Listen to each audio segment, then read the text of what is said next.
While I was out of town, my sister broke into my house, changed the lock, and told me the house was no longer mine, that it was compensation for not lending her money. So I called the police. I'm 42 female and live in Scranton, Pennsylvania. I work in a machine shop.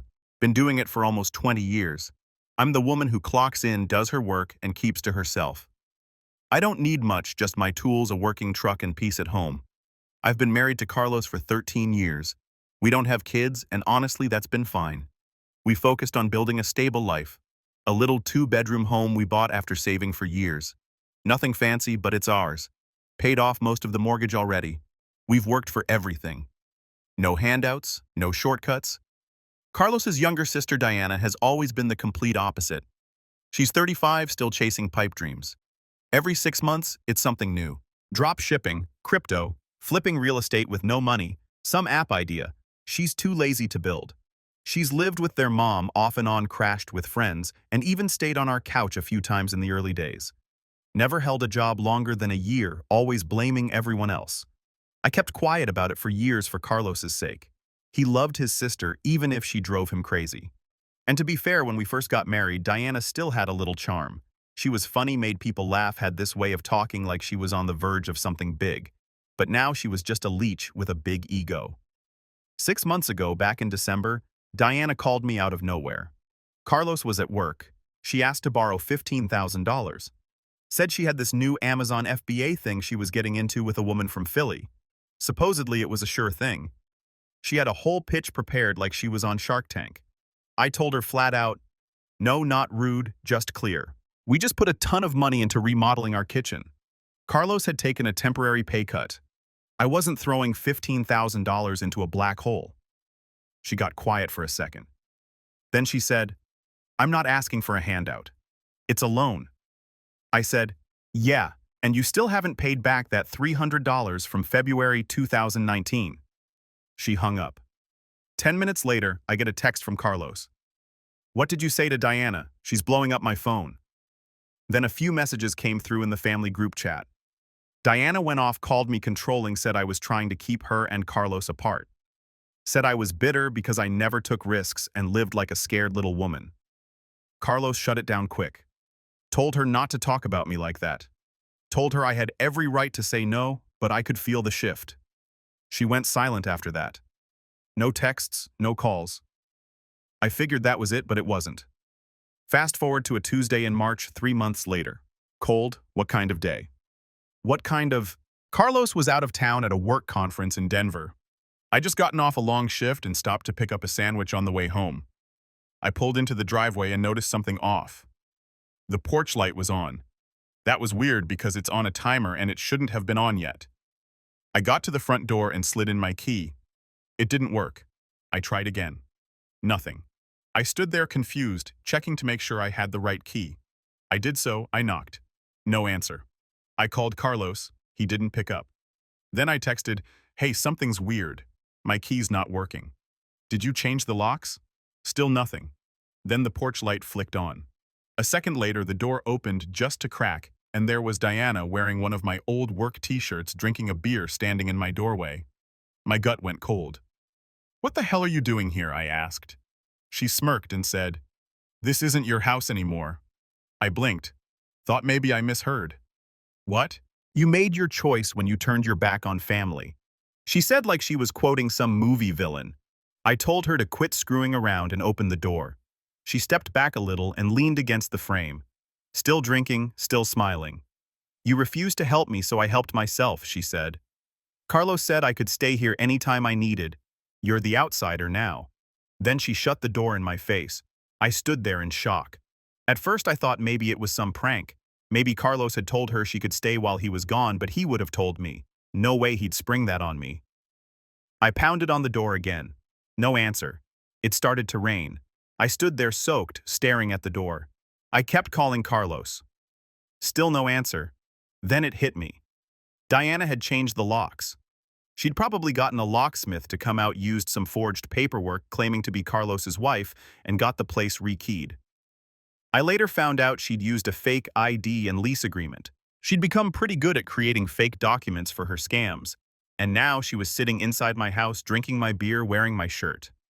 I felt this mix of rage and panic.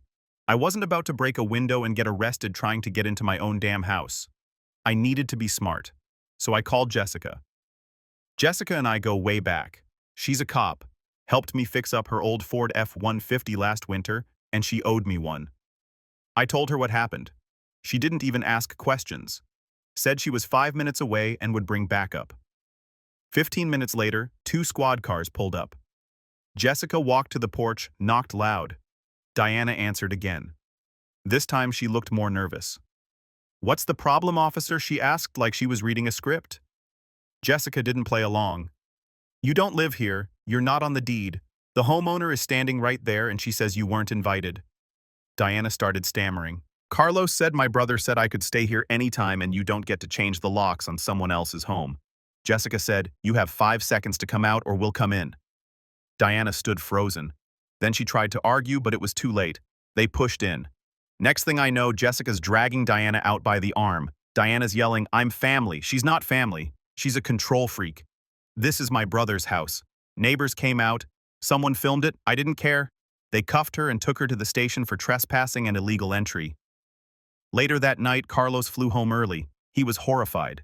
Turns out months ago he told Diana offhand in a casual moment that if she ever hit rock bottom she could stay in our guest room. But that was before she burned every bridge before the loan fight. He never meant for her to move in without telling me. Definitely not change the locks and throw me out. We found out she'd sold some of our stuff on Facebook Marketplace. Used his old credit card she found in a drawer, ordered food liquor. God knows what else. We pressed charges. The days after Diana got dragged out were a blur. Carlos was back home trying to hold it together, but he was shaken. I was pissed, and I stayed that way. We went room by room checking everything. She'd gone through drawers, closets, even our locked file cabinet in the office. Somehow forced it open. A bunch of personal stuff was missing. Old photos, Carlos's watch collection, some signed baseball cards I had from when I was a kid. Gone. We filed a police report and started checking pawn shops. That's when the second wave hit. She hadn't just squatted. She'd been pretending she owned the house. There were emails on Carlos's laptop. She'd logged into his Gmail that showed she tried to list the house for rent on Craigslist. A fake ad with photos of our living room and backyard said it was a luxury home for professionals, furnished utilities included. She'd been talking to people like a landlord. One man even stopped by while we were home. He pulled into the driveway with his teenage daughter and asked, "Is this the house that was listed online? I have a viewing appointment with Diana." I nearly lost it. Carlos had to calm me down. The man was confused and embarrassed, said Diana had sent him pictures and promised a move-in date. Thank God he hadn't given her a deposit yet, but someone else had. A woman from Jersey sent her $800 through Venmo to hold the room. That's when I really understood what Diana was doing. She wasn't just mooching, she was running a scam out of our house. Carlos took it hard. He kept blaming himself. I should have never said she could stay here. I never thought, God, I feel so stupid. I told him it wasn't his fault. No one expects their own sister to do something this insane, but it wasn't over yet. A week after the arrest, Diana got out on bond. We got served with a petition for emergency residence rights. I didn't even know that was a thing. Apparently, Diana was trying to claim that Carlos had verbally granted her KIO resident status and that she had an expectation of housing based on a family agreement. She submitted fake emails and texts to try to back it up. Messages that looked like they came from Carlos, saying stuff like, "You always have a place here. You can stay as long as you need." They were doctored. He never wrote those. Our lawyer got involved fast. We handed over phone records, security footage, everything. But Diana didn't stop. She kept showing up at the end of our street, just sitting in her car staring at the house. Sometimes she'd leave trash in our driveway, empty beer cans, takeout bags, always the same car, beat-up green Honda Civic with duct tape on the bumper. One night I went out to take the trash and found one of my missing baseball cards shoved in the mailbox, torn in half, just sitting there like a threat. I felt like I was losing it. We added a restraining order to the case, but those take time, and until it was final, Diana kept testing the line. Then came the second twist. Carlos's mom called. Now she's not exactly a fan of mine. Always thought I masculinized her son and made Carlos too serious. But this time she was dead serious. She told Carlos she'd kicked Diana out a few days earlier. Diana had shown up drunk, demanding she call us and fix everything. When she refused, Diana trashed her living room, flipped the coffee table, broke a lamp. She called the cops too, but Diana took off before they showed up. And here's the kicker. Carlos's mom told us Diana had been planning something for weeks.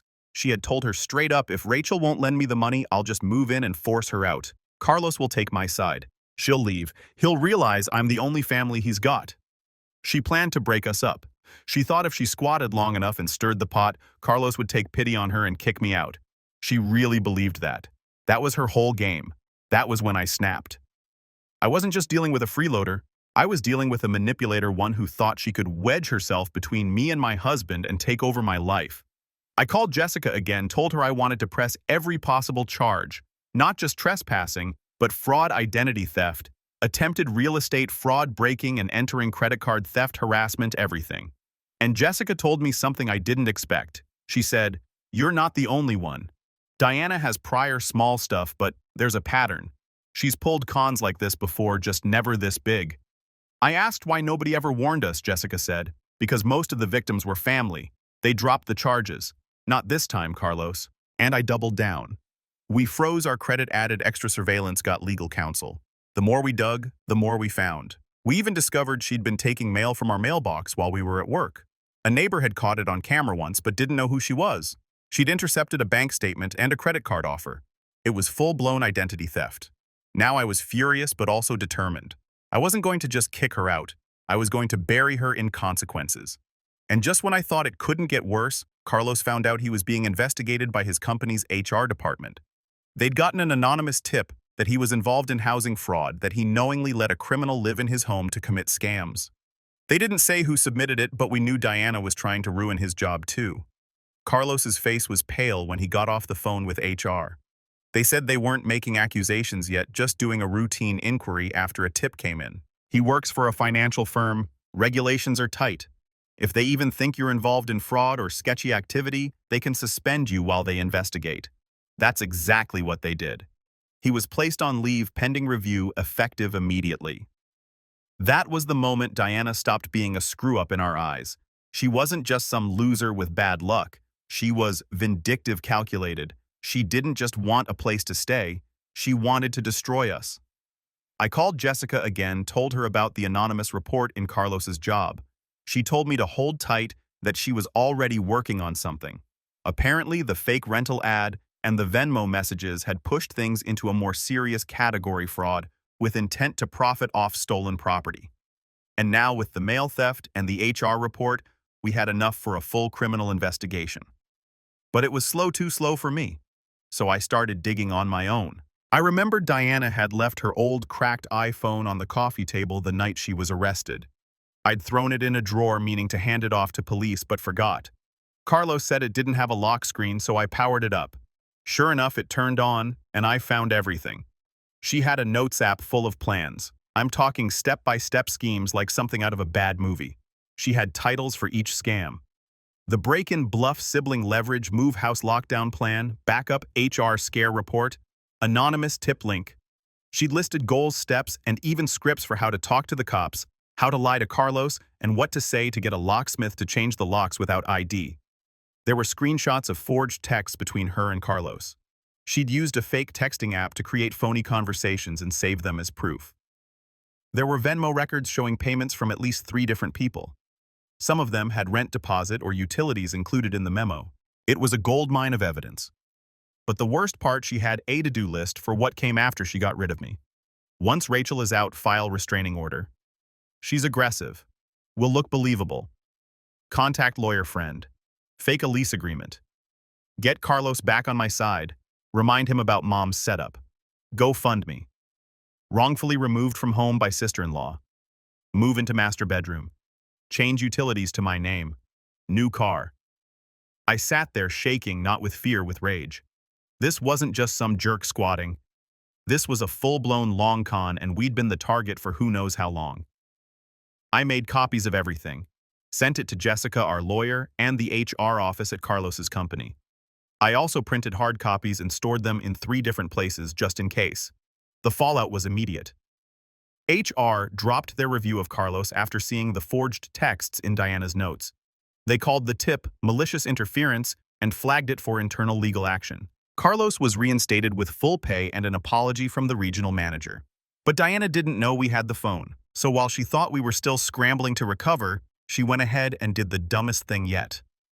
She tried to file a civil claim against me. She claimed emotional damage, said I physically threatened her during the eviction, and even attached a fake medical report saying she had stress-induced panic attacks and recurring trauma from the police. She was trying to sue me for $50,000. The audacity made me laugh out loud for the first time in weeks. Then I sent my lawyer everything from the phone. Around the same time, more cracks started to show. One of the people Diana scammed with a fake rental ad came forward with texts and screenshots. Another found her through a Facebook landlord group and sent a full email chain showing Diana posing as Diana R. with a fake Gmail address. We handed it all over to police. Our lawyer pushed the DA to consolidate everything: trespassing, fraud, identity theft, harassment, false police statements, forged communications. But Diana didn't stop. Not yet. She started going after my reputation next. Someone left a 1-star review on the machine shop's Google listing. Said I was violent, unstable, and a known racist. 2 more reviews popped up the same week. One claimed I threatened a coworker with a weapon. I've never even had an HR complaint in 20 years. My boss called me and asked what the hell was going on. I knew immediately. Every review came from a newly created account with no history, all posted within minutes of each other, all traced back to one IP address, Diana's. That was the final straw for me. This wasn't about a lock or a room or money anymore. This woman, this sister-in-law, wanted to erase my life piece by piece. She wanted to break my marriage, ruin my job, steal my home, and play victim while doing it. She picked the wrong woman. And the revenge I was planning. It wasn't just going to be about karma, it was going to be permanent. I never wanted war with Diana. All I ever asked for was peace in my home, respect for my husband, and basic human decency. But Diana spit on every one of those things. She kicked me out of my own house. She tried to scam strangers, defame me, ruin my marriage, and cost my husband his job. So I decided to end it once and for all with truth, law, and just enough humiliation to make it sting forever. It started with the criminal charges. Thanks to the notes we found on her phone, combined with Venmo receipts, text scams, and camera footage, Diana got hit with identity theft, credit card fraud, trespassing, harassment, defamation, attempted real estate fraud, filing a false police report, and civil fraud related to her bogus lawsuit against me. The DA didn't just file, they went hard. The judge signed a no-contact order, and Diana was picked up a second time. This time without warning. No chance to run. No time to prepare. They cuffed her in the parking lot of the sleazy motel she was crashing in. Apparently, she'd gotten into it with another guest the night before. Fists were thrown. Cops already had her name in a report. She didn't know that when she opened that motel room door, there were already 5 warrants waiting, but that wasn't even the satisfying part. That came during her arraignment. Carlos and I sat in the second row behind the prosecution. Diana came in cuffed, wearing an old hoodie with holes in the sleeves and mismatched sneakers. She looked like a ghost. When the judge read the list of charges and asked if she understood, she didn't say yes. She just looked at me like she couldn't believe I'd done it. But I hadn't set her up. She did it all to herself. All I did was bring it into the light. Her bail was denied. The judge called her a manipulative repeat offender with an escalating pattern of personal and financial abuse. She was held without bond until trial, and I wasn't done. I knew Diana didn't have real money, but I still filed a civil suit for damages. Our lawyer helped us sue her for property damage, legal costs, lost work hours, emotional distress, stolen goods, false claims to Carlos's employer, and defamation at my workplace. We won easily. She didn't even show up to fight it. The judge granted us a $42,000 judgment. Of course, she didn't have the money, but we found out something else through that process. She did have an inheritance coming. When her grandmother died 5 years ago, the estate was tied up in probate because of a land dispute, but it had just cleared. Carlos was already aware of it, but Diana figured she'd get it all since she was closest to their grandmother. Wrong. Because of the civil judgment, we were able to file the necessary liens and legal paperwork to claim the inheritance once it was distributed. The whole process took about 4 months, but eventually we seized it. All of it. Every single penny of her $42,000 inheritance went straight to paying the court order. We didn't keep a dime. The amount exactly matched our judgment. I didn't keep a dime. I let Carlos decide what to do with it. He donated most of it to a charity that helps men escape family abuse and fraud. He said if Diana had grown up in a better home, maybe she wouldn't have turned out this way. But someone else can still get a shot. But Diana's spiral didn't stop there. With her name burned, her inheritance gone, and her scams exposed, her online record followed her everywhere. That video from the police dragging her out, it went viral on Facebook, posted by our neighbor's teenage son. It got shared by a landlord protection group, a scam buster subreddit, and even a local news site. Every future employer, landlord, or date who Googled her would find that video. And those fake reviews she wrote about me. We traced them all, sent documentation to Google, and had them removed. But we took it further. We filed a harassment claim with Google's legal team and linked it to the criminal case. Now the accounts and IP addresses she used are flagged on multiple platforms. She can't create new accounts using the same devices or internet connections without them getting auto-flagged for review. She became a digital ghost. No place to hide online. Every trace led back to her screw-ups. Carlos and I fixed up the house. We got new locks, a new security system, even repainted the room she had touched. It was about starting fresh. One afternoon, while we were clearing out old files, Carlos sat down on the couch next to me and said, "You know, if you hadn't stood your ground, she might have really broken us." I looked at him and said, "She tried and she lost. But the truth, I almost broke too. There were nights I questioned myself, wondered if saying no to that loan started all this. If maybe I should have just let her sleep on the couch one more time. But then I'd remember her standing in my house wearing my shirt telling me I wasn't family. That was never about money. That was about control." Diana's now serving an initial 18-month sentence. Not in some cushy rehab-style jail either. County lockup with real consequences. She'll have a criminal record for the rest of her life. She'll never rent a place without a background check showing fraudulent real estate scheme. She'll never get a legit job without the theft charges popping up and her big break dreams dead. But the consequences kept rippling out even after she was locked up. About 6 months into her sentence, September of the following year, we got a call from Jessica. Turns out, Diana had been running similar scams in other states. The FBI had gotten involved because she'd crossed state lines with her rental fraud schemes. Remember that woman from Jersey who sent the $800 deposit Jessica asked during one of our coffee catch-ups? Well, she wasn't the only one. Diana had been running fake rental ads in Pennsylvania, New Jersey, and Delaware. The feds found at least 12 victims, all sending money for houses that weren't really for rent. The investigation revealed Diana had stolen photos from legitimate real estate listings and created fake rental ads across multiple platforms. She'd collected over $28,000 in deposits from unsuspecting families, an average of about $2,300 per victim, which makes sense for rental deposits in our area. Many of them were desperate to find housing quickly. Some were single mothers, recent graduates, elderly couples, downsizing people who couldn't afford to lose that money. Each victim had to testify either in person or via video call. Carlos and I attended some of the hearings, watching those people describe how Diana's scam had affected them. One woman had to move back in with her abusive ex because she couldn't afford another deposit. A young man missed his college enrollment deadline because he was scrambling to recover the money. It made me realize how deep Diana's damage went. The federal charges added another 30 months to her sentence. Diana went from county jail to federal prison, and the media picked up the story. Local woman sentenced for multi-state housing fraud ring ran in 3 different newspapers. Her mugshot was everywhere. Carlos took it harder than I expected. One evening, about 6 months after the federal sentencing, I found him sitting on our back deck staring at his phone. "What's eating at you?" I asked, settling into the chair next to him. He showed me his screen. It was a news article about Diana, but the comment section was what had him shaken.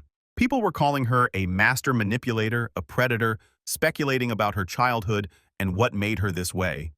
Did I miss something? He said quietly. All those years growing up with her, was I blind to who she really was? I understood his guilt.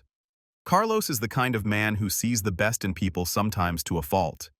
He'd spent years making excuses for Diana's behavior, chalking it up to bad luck or immaturity. Now he was questioning everything. "You were being a good brother," I told him. "You couldn't have known she was capable of this." But the truth was more complicated. Over the next few weeks, as Carlos started opening up about their childhood patterns, emerged that we both overlooked.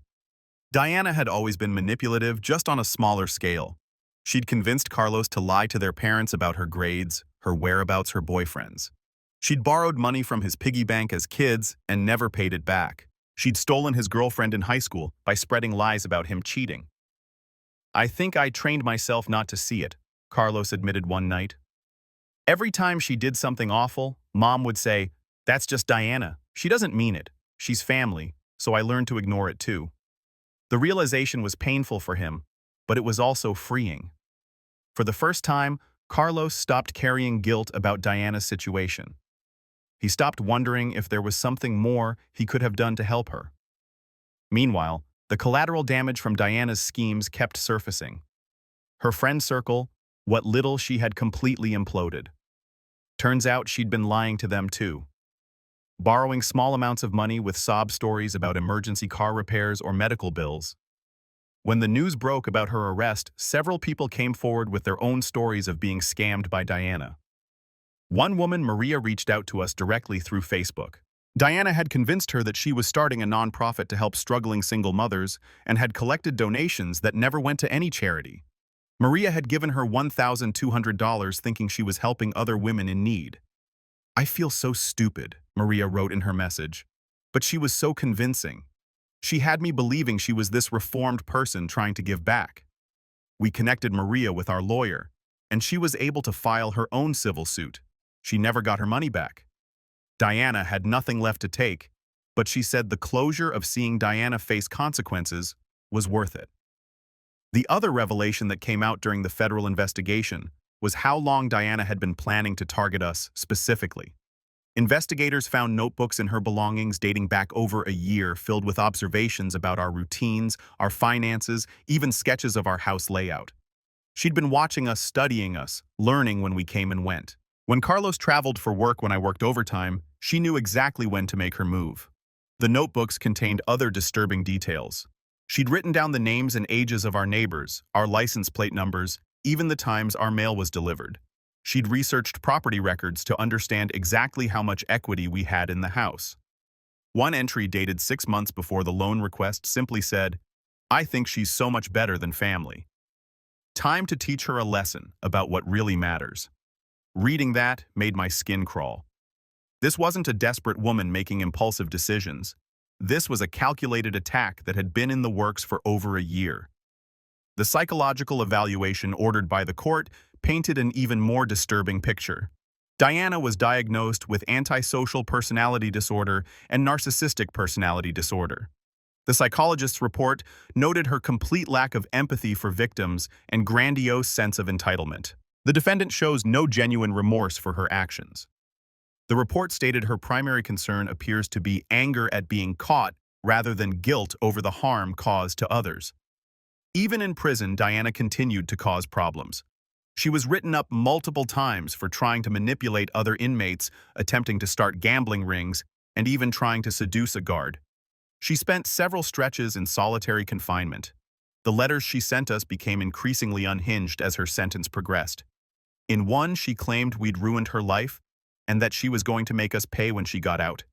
In another, she alternated between threatening us and begging Carlos to visit her, saying she'd changed and found God.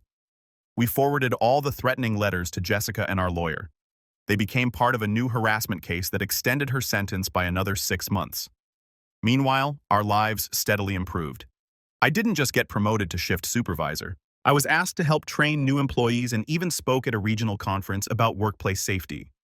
The recognition felt good, but what felt better was the respect I'd earned from my colleagues who watched how I handled the Diana situation. Carlos thrived at work too. His boss, impressed by how he'd navigated the crisis, put him in charge of a major client account. The pay raise meant we could finally afford to take that trip to Ireland we'd been talking about for years. Our marriage, if anything, grew stronger. Going through something that intense together, having each other's backs when everything felt like it was falling apart, created a bond that felt unbreakable. We started seeing a couples counselor not because we were having problems, but because we wanted to process what we'd been through and make sure we came out even stronger. The counselor helped us understand how trauma can bring couples together or tear them apart, depending on how they handle it. You two chose to face the threat as a team rather than turning on each other, she observed. That's not as common as you might think. We also made practical changes. We upgraded our security system, added cameras, and even got a dog, a German Shepherd named Tank, who's friendly to people we invite over, but definitely intimidating to anyone who shouldn't be there. Most importantly, we set new boundaries with Carlos's family. His mother, who'd enabled Diana for years, initially tried to guilt Carlos into visiting Diana in prison or putting money on her commissary account. She's still your sister, she'd say, during tense phone calls. And I'm still her victim, Carlos would reply. That doesn't just disappear because we share DNA. Eventually, Carlos's mother came around. She started seeing a therapist herself and began to understand how her enabling had actually hurt Diana by preventing her from facing real consequences for her actions. The ripple effects of Diana's crimes extended beyond our immediate circle.